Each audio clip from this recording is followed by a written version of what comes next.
To replace or install the filter in your air purifier, ensure the machine is unplugged.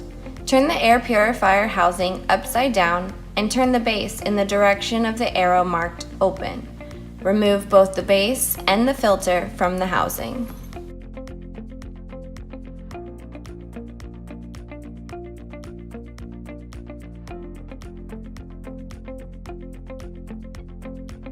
Remove all packaging from the new filter and fit it straight and balanced inside of the housing.